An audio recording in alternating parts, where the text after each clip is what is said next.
Today, all of us are knowing about the myomas. So without wasting any much time, I'll just go through the videos, and I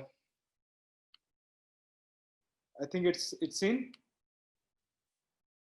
Yes, it is seen. Yeah. Okay. So all of us are knowing about the myomas, and that to be when it comes down to submucous myoma, one must know what are the types of myoma. Once you are putting the office hysteroscope, you must know there are types of myoma from grade 2 to grade 5. There may be a myomas which is just popping out from the cervical canal. So you think it is a fibroid polyp, but when you eventually you go and venture into the cavity, you found it will be a huge myoma inside the cavity. So the office hysteroscopy is not just to tackle the myomas, because all of us are knowing the submucous myoma has its impacts as far as the fertility point of view is considered. Because if it is too much of bigger size myoma, it will destroy the cavity. And when you are trying with the resection of a hysteroscopic resection of the myoma, it will cause more damage, and that you must know about what to do it in a different way.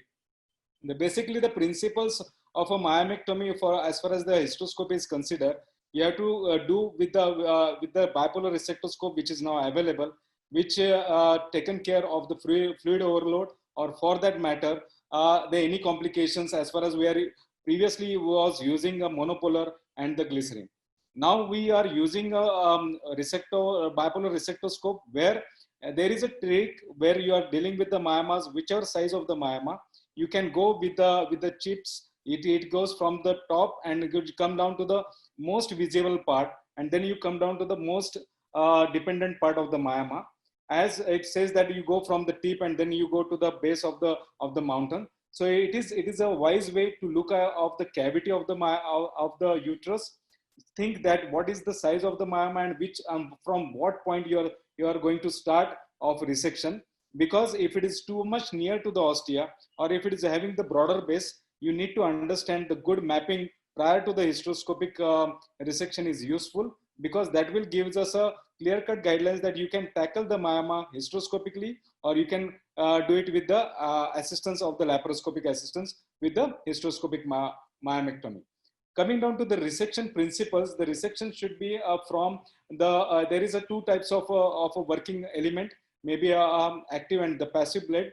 So whichever is you are comfortable with, whichever instrument you are comfortable with, but see to it that whatever the active element should be under vision. It should not just do a digging into the uterine cavity. So whenever you are doing a hysteroscopic myomectomy, your active electrode should be in the view, and thinking that the point of a complete myomectomy is that you need to understand if there is a grade 3 or grade 4, there is called as a pressure symptoms. If you come down to the pressure is minimized, that the myoma will be coming into the surface, and you can complete the myomectomy. Similarly, you can use this without a current.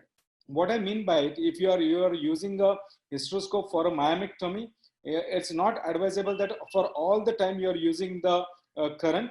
In the same way, like whenever there is a place of between the two, the like a myoma and the cavity, you can use this knife as a digging tool. You can just reduce the pressure and then increase the pressure again inside the uterine cavity. So this is called as the massaging of the uterus, and this uterine massage, which will cause myoma to come on the surface, and you can complete the resection.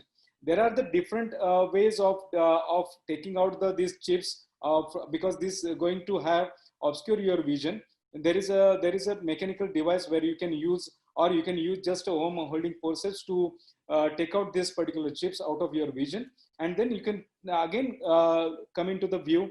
Think of what kind of things are remain, and you can do again in the second sitting, or maybe in the same sitting, if the myoma is too much into the uterine or into the myometrium. When you are using the resectoscope, for that matter, it is always advisable to understand what is the pressure you are using, because too much of pressure will not be helpful. Because when you are doing of a grade 3 or grade 4 myomas, if you are using too much of pressure, the myoma will not be protruded into the cavity, and half of the things will go into the missing, or you are not going to address the myoma. Secondly, about the bleeding points. If you have seen the trickle, like here, when you are seeing the trickle which is coming up, the same bipolar hook can be used to tackle the bleeding, and you can control the bleeding points.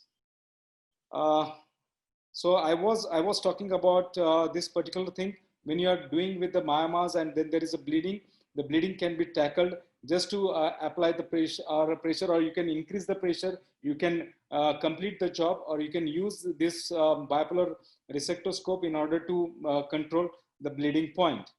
Secondly, if uh, this kind of a myoma, if it is too much into the uterine myometrium, you can reduce down the pressure. If I am reducing down the pressure, you can see the uterine musculature will cause there is a between the two planes. It automatically comes. The myoma will pop up into the uterine cavity, and you can take care of this particular technique. And similarly, the loop can be used as a mechanical device to dislodge the myoma from the myoma bed. So these are the one of the things that one can be taken into account. And another things which I really wanted to talk about is that the view of the resectoscope, always you should be in the view. Like if it is not in a clear view and just you are doing the resection of the myoma, you may go deeper into the myometrium and you will harm the good plane. So always stick to that. You are in the proper plane. You will be in a proper resection. And if you are thinking that if it is too much into the intramural component, you can do a 2-setting hysteroscopic myomectomy. And similarly, if you are after the finishing of the myoma, you go always look into the cavities. You need to understand what is the defect of the endometrium. If the endometrium is too much of the bipolar, even if you are using a bipolar, for that matter monopolar resectoscope, you need to understand if there is too much of damage to the underlying endometrium. It is always better that you do a relook hysteroscopy maybe after 1 month or maybe after 2 months. And this is the thing what I was talking about. If there is a bleeding, when you are doing the resection, you can control with the same bipolar resectoscope, and you can continue your procedure. Because once you are inside the uterine cavity, it is always better to complete the job and then take out the beads of a myoma. So these are the things. Whenever you are talking about the myoma resection, I think the better thing, that's a proper mapping of the myoma is required. Then which type of a myoma you are dealing with, you really required a 2-setting or 1 setting that needs to be understood. You need to understand that if the myoma is too much into the myometrium, it can be dealt with the 2-setting. And you can use a bipolar resectoscope for a mechanical tool also. Yeah, I hope I done with it, because I given only a resection technique. So I think there is this thing can be talked about. Thank you.